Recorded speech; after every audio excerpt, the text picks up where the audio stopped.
નડિયાદ સંતરા મંદિર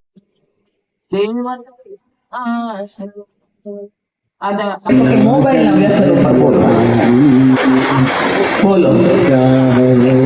મોબાઈલ ના વ્યસન ઉપર, કારણ કે માણસને મોબાઈલ નું વ્યસન લાગ્યું છે. પેલું વ્યસન તો ખાય પીવે, પણ મોબાઈલ નું વ્યસન તો 24 કલાક. હે અને મેં વચ્ચે કીધું તું, ના પાડવા નથી આવી, માપનું બધુંય સારું, પણ વધારે પડતું બરબાદી તરફ.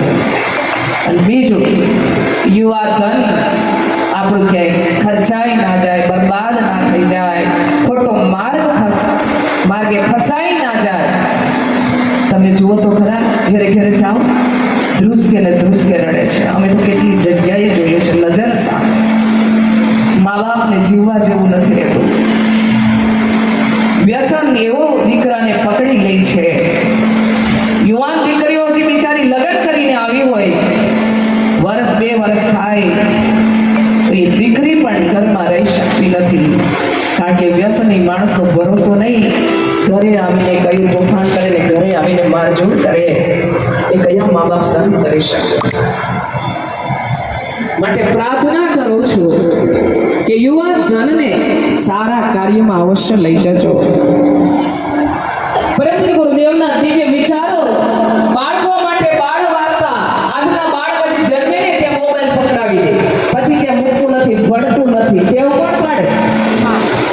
હે મમ્મી પપ્પા મસ્ત હોય મોબાઈલમાં, પેલું મમ્મી મમ્મી પપ્પા પપ્પા કરતું હોય, સામે ના જોયે, પછી મોટું થાય કે એમ થાય મારી મમ્મી પપ્પામાં મસ્ત હોય, તો લાવ એમાં શું છે મને જોવા દે.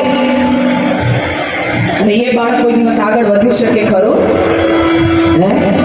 ના વધી શકે. ધ્યાન રાખજો, ધ્યાન રાખજો. આજનો સમય ક્યારે આપણા બાળકોને, આપણા યુવાનોને ભરખી લેશે એની ખબર નહીં પડે.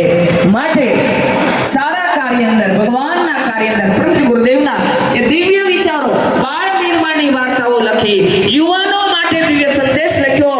અરે સાસરે જતી દીકરી માટેમાં ભગવતીએ લખેલું છે. અને આપણી છેલ્લી અવસ્થા